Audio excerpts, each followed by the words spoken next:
우리가 이렇게 바쁜데 그 많은 뉴스를 어떻게 다 챙겨볼까요? 그래도 투자자라면 반드시 알고 있어야 될 뉴스를 제가 정리해 드리겠습니다. 일주일에 5분만 투자하십시오. 5분은 시간 되시죠?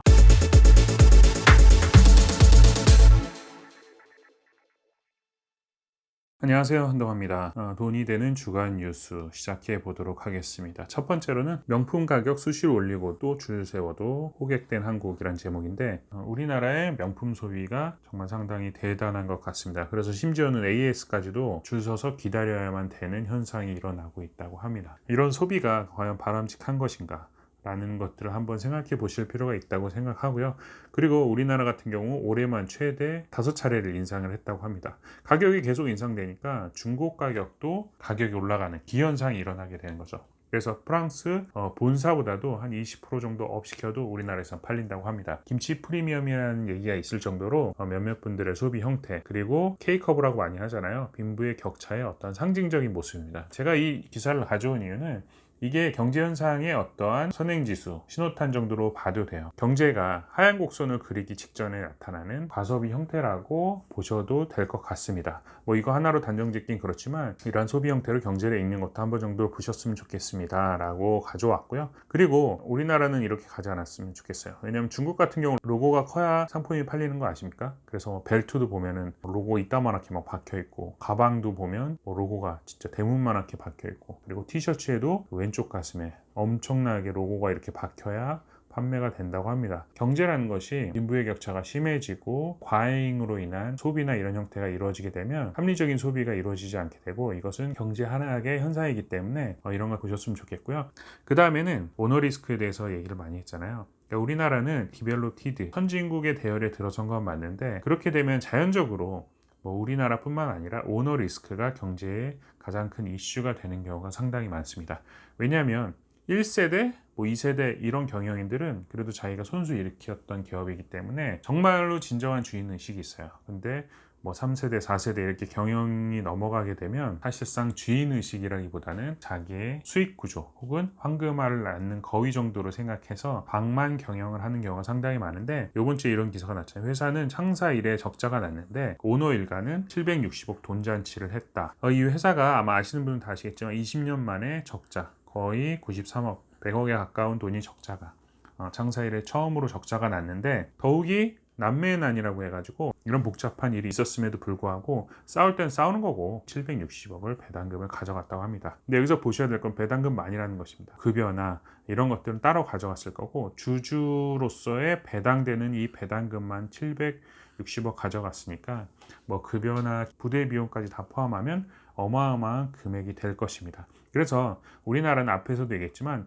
이런 불합리한 소비, 그리고 기업적으로 봤을 땐 오너 리스크, 이런 것들을 정치적 이념으로 덮으려고 하는 경우가 많은데, 우리 투자자들은 정치적인 이념을 일단 내려놓읍시다. 이걸 2순위로 3순위 이렇게 둡시다. 첫 번째로는 무조건 우리가 객관적인 시각을 가지셔야, 설령 지지하는 정치적 성향이 있다 하더라도 그것은 선거장 가서 투표 한 장 정도면 제가 봤을 때 충분하고, 왜냐하면 이런 분들이 우리 돈 지켜주지 않습니다. 그래서 우리가 투자적인 마인드로, 객관적인 마인드로 접근하시는 게 좋고, 현명한 소비자가 되시길 바라고요. 그 다음에 이것은 저의 꿈 중에 하나였는데, 불법을 저지른 사람들 때문에 그 리스크는 평범한 사람들이 받는 것 같아서 이런 기사 났더라고요. 농막인데 데크도 깔고 바베큐장도 만들고 해가지고 불법 농막을 만들었다는 뉴스가 나왔는데, 농막은 되게 좋은 게 뭐냐면 신고제예요. 물론 이제 허가 형태가 되긴 하는데, 신고하면 웬만하면 다 허가가 되고 주택이 아니기 때문에 세금도 없습니다. 원래 기준은 지자체마다 기준이 조금씩 다르긴 한데, 그냥 농지에다가 농기구도 넣어야 되고 편의시설도 좀 넣어야 되고 쉴 곳도 있고, 대부분 컨테이너 박스 같은 거 많이 갖다 놓긴 하거든요. 근데 이걸 요즘에 조립식이나 이동식 주택이 많이 개발이 되어서 여기다 한 6평짜리 집을 짓는 게 농막인데, 불법적으로 데크도 깔고 실질적으로 농사에 쓰지는 않으면서 이렇게 개조를 해서 거의 전원주택처럼 만든 사람들이 뉴스에 나왔습니다. 제가 이번 주에 아마 부동산 얘기할 때는 농막 얘기를 좀 할 것 같은데, 이번 주에 제가 자세하게 소개를 해드릴 테니까 한 목요일 정도에 올라오는 유튜브도 기대를 해주시고요. 그 다음에는 금리 얘기를 좀 해보려고 해요. 금리 얘기는 많이 들어보셨을 테니까 제가 오늘 말씀드리고 싶은 것은, 빚내서 이자 갚는 126만 명, 양적 완화해서 돈 많이 풀었죠. 그리고 경제가 침체기였다 다시 이제 부양기로, 상승기로 올라갈 때 금리 조정은 불가피한 것 같아요. 그래서 우리가 이런 기사를 보면 마치 이렇게 빚내서 이자 갚는 126만 명을 걱정해주는 기사 같지만 이건 사실상 이런 의도들을 정확하게 파악을 하셔야 되고, 그리고 금리에 대한 경제 전망들은 올릴 거라는 것을 기대를 하고 계셨어야 되고, 그리고 우리나라의 금리의 변동성은 최소한 강대국, 대표적으로 미국이 되겠죠. 미국에 후행할 수밖에 없다. 그리고 변동성의 폭이 만약에 미국의 변동성의 폭이 이만큼이다. 그러면 우리나라는 이 범위 내에서 놀아야 외국 투자자들이 만약에 똑같이 뭐 100만 원씩을 투자하고 싶다.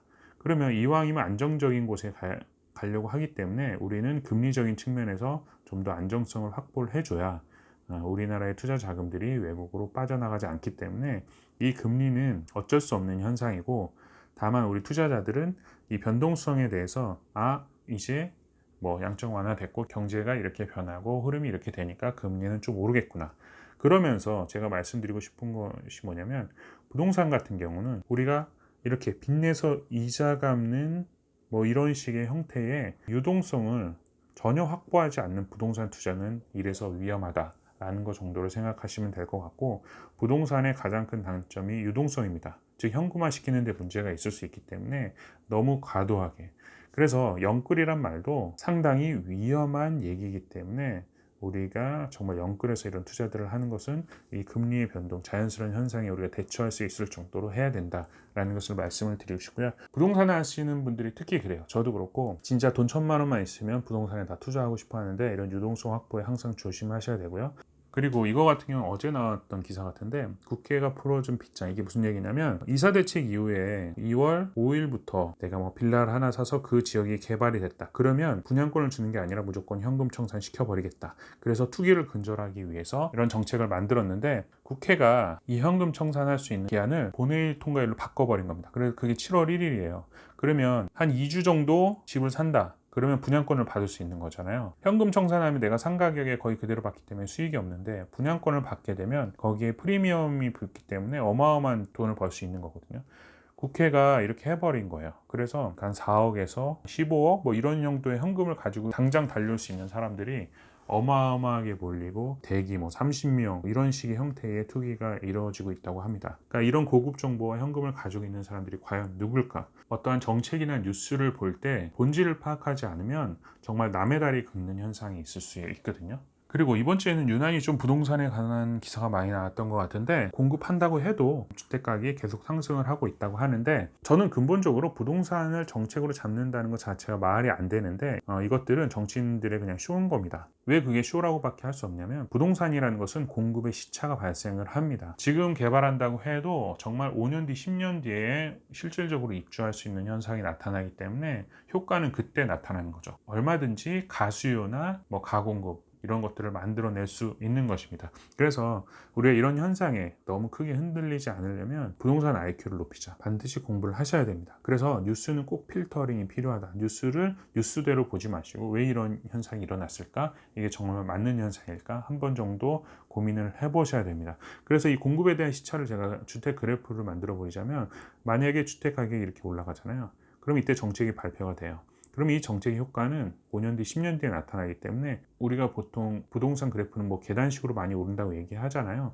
이것은 두 가지 의미가 있는데, 보통 우리가 경제 그래프를 그릴 땐 이렇게 하락 추세가 웬만한 다른 어떤 투자처보다는 완만하다는 형태의 이런 계단식 그래프를 설명할 때 부동산 그래프를 얘기를 많이 하고요. 두 번째로는 정책이 발표되고 과수요로 인해서 주택가격이 상승할 때 우리가 이런 공급을 많이 늘려봤자 시차가 있기 때문에 뒤에 가서 이런 효과가 나타나는, 5년이 됐든 10년이 됐든 이 뒤에 효과가 나타나는 이러한 형태가 마치 계단 형태 같아서 계단 형태 같다. 이러한 두 가지 측면에서 우리가 부동산 그래프는 보통 계단하고 많이 비유를 합니다. 어제 정책 발표했는데 오늘 뭔가 막 큰일이 나는 것처럼, 이런 기사들은 제가 봤을 때는 다 의도성 기사라고 볼 수밖에 없습니다. 그래서 뉴스는 정말 필터링이 필요하다. 그리고 제가 다음 기사랑 합쳐서 뉴스에 대해서 좀 더 말씀을 드려볼 텐데, 저는 이 기사를 보고 나서 보는 순간 가짜 뉴스구나 라는 걸 느꼈던 기사가 뭐냐면, 보름 남은 DSR 규제, 지금 빚내서 사자, 막바지 수요, 제목만 봐도 수요를 올리기 위한, 마지막 털고 나올 사람들을 위한, 집값을 올리기 위한 기사구나 라고 느낄 수 있어야 됩니다. 왜냐하면 이건 딱 봐도 가짜 뉴스인데, LTV나 DTI, DSR 이거 개념을 간단하게 먼저 설명을 드리자면, LTV는 그냥 중요한 개념이니까 제가 하나 가져왔는데, 이 V가 밸류의 개념입니다. 그래서 담보 가치를 얘기하는 겁니다. 그래서 LTV 뭐 예를 들어서 40%다. 그럼 무슨 얘기냐면 1억짜리 부동산에 4천만 원 정도 담보 비율을 인정해 주지 않겠다. DTI와 DSR은 사실상 거의 비슷한 개념인데, DTI는 그동안 많이 규제를 했기 때문에 잘 아실 텐데, 주택담보대출 플러스 그냥 대출 이자에 대한 부분을 규제를 하는 것입니다. 그러면 DSR 규제는 뭐냐? 주택담보대출과 일반 대출의 원리금을 같이 규제를 하는 겁니다. 그러면 주담보는 뭐 당연히 다 아실 테고, 우리가 일반 대출이라는 건 뭐 예를 들면 신용대출이 있을 수 있겠죠. 마이너스 통장, 마통이 있을 수 있고, 뭐 아니면 우리가 학자금 대출도 있을 수 있고, 그리고 뭐 자동차 뭐 할부금이 있을 수 있겠죠. 그래서 우리가 보면 주담보는 다 여기 똑같아요. DTI나 DSR이나. 그러면 우리가 신용대출로 하는 금액에 이자냐 원리금이냐 이 소소한 차이가 DTI냐 DSR이냐의 차이인데, 이 금액이 얼마나 클까요? 주담보에 비해서 이자만 내느냐 원리금 내느냐 이 차이가 얼마나 클까요? 크지 않은데도 불구하고 빚내서 집 사자라고 말하는 사람이 과연 얼마나 될까요? 물론 이런 사람 정말로 많을 수도 있어요. 저도 조사해 본 건 아니기 때문에 무조건 가짜뉴스라 단정지을 근거도 없는 건 사실입니다. 그렇지만 상식적으로 생각해서 주택담보대출 대비 신용대출도 크진 않겠지만, 그것이 또한 이자냐 원리금 가치냐 원리금 균등 상황이냐에 따라 이 금액 차이가 얼마나 크다고 수요가 갑자기 이렇게 늘어날까요? 이것은 말도 안 되는 뉴스인 것 같고요. 펌프지라는 기사라고 저는 제목만 보고도 딱 느낄 수 있었고요. 그리고 이런 사기 요즘 많은 것 같아요. 그리고 우리가 은행을 떠나라는 얘기를 많이 하는데, 그렇다고 사설업체를 가라는 건 아닙니다. 그렇기 때문에 은행이나 증권사 안정적인 투자를 먼저 충분히 익히시고요. 심지어는 증권사마저도, 어떤 은행마저도 이런 라임 사태가 발생을 하잖아요. 이런 사태가 왜 발생을 하냐면, 제가 그냥 냉정하게 말씀드리면, 은행 객장이나 어떠한 증권사 객장 이런 데 앉아 계신 분들이 이 상품 하나 나오잖아요. 제가 프로세스를 말씀드리면 100% 이해하고 판매하는 경우는 거의 없습니다. 왜냐하면 이러한 상품 요약서 같은 게 있어요. 이런 것들을 어느 정도 숙지를 하고, 그 중에 만약에 뭐 이게 위험성에 따라서 자격증이 있는 사람만 판매할 수도 있겠죠. 그런 분들만 이 상품을 간단하게 이해하고 나서 판매를 하는 형태이기 때문에, 라임이나 옵티머스 사태 같은 것들을 우리가 앞에 앉아 계신 나를 상담해 주신 분만 믿고 무조건 가기에는 리스크가 커요. 이렇게 제도권 내에 있는 어떠한 금융사도 이런 사태가 발생하는데, 사설업체, 우리가 듣도 보도 못한 이런 곳에 뭐 FX 마진거래나 외환거 이런 것들을 한다는 것은 정말 위험한 행동이라는 거 알아두실 필요가 있을 것 같고요. 그리고 제2의 타다, 오프라인에 있던 어떤 서비스 형태가 온라인으로 가는 과정이 정말 타다의 형태라고 볼 수 있습니다. 이번 주에 직방이 사실상 이 부동산 중개 거래도 온라인 플랫폼 형태로 가져가겠다라고 선전포고를 했습니다. 제 영상 중에도 가장 많이 싫어요가 눌러진 영상 중에 하나가 공인중개사 없어집니다라는 영상인데, 저는 이런 말씀을 드리고 싶어요. 이 직방에서 뭐 온택트 파트너스라고 해가지고 부동산 프로퍼티하고 테크놀로지 해가지고 이런 중개거래 서비스를 만든 거예요. 그래서 공인중개인하고 수익을 반반 나누겠다고 했는데, 이것은 사실상 제가 뭐 이것이 맞네 틀리네 이런 말씀을 드리려고 하는 것이 아니라, 이러한 현상들을 우리가 그냥 간과해서는 안 된다는 겁니다. 그래서 제가 공인중개사 없어집니다라는 영상을 올렸을 때, 사실 그 영상 자체도 공인중개사분들을 도와드리기 위한, 즉 가지치기를 해드리기 위한 영상이었지만, 그 시대의 흐름을 정확하게 아시라는 의미도 있는데, 그것을 인정하지 못하신 분들은 악성 댓글도 많이 다시고, 제 영상 중에 유일하게 싫어요 비율이 많은 영상이 그 영상입니다. 그렇지만 우리 투자자분들이나 제 영상을 보시는 분들은 시대의 흐름의 변화를 정확하게 체감을 하셨으면 좋겠습니다. 그래서 타다 사태도 있고요. 그리고 로톡이라고 있잖아요. 얼마 전에 변호사들이 플랫폼을 활용하고 싶은데 변호사협회에서는 반대를 하고 있고, 또 어제 뉴스를 그래서 좀 찾아봤더니 변호사협회에서 이 로톡에 등록한 변호사들은 이제 징계를 놓겠다 이런 식으로 하는데, 근데 이것은 정말 시대착오적인 발상인 게 뭐냐면, 고객들은 이 로톡을 통해서 어떠한 객관적인 정보를 얻어요. 근데 변호사들을 통해서 객관적인 정보를 얻을 수 있냐, 그 부분에 있어서 역량도 좀 딸리고요. 개개인의 역량이 부족하는 것이 아니라 객관적인 자료를 쉽게 찾을 수 있는데, 이런 분들도 아무래도 사람이다 보니까 주관적일 수밖에 없잖아요. 그렇기 때문에 데이터적인 측면에서도 고객의 만족도가 낮을 수밖에 없고, 비용적인 측면에서도 아무래도 사람이 하다 보니까 비쌀 수밖에 없잖아요. 그러니까 고객은 한번 이런 달콤한 맛을 봤는데 과연 협회나 이런 데에서 법적인 제재를 한다고 해서 고객들이 다시 이쪽으로 돌아갈 것이냐, 그것은 생각해 봐야 될 문제라고 생각합니다. 그래서 우리가 어떤 투자를 하는 데 있어서, 사업을 하는 데 있어서 이러한 시대 흐름은 간과해서는 안 된다라고 말씀을 드리고 싶습니다.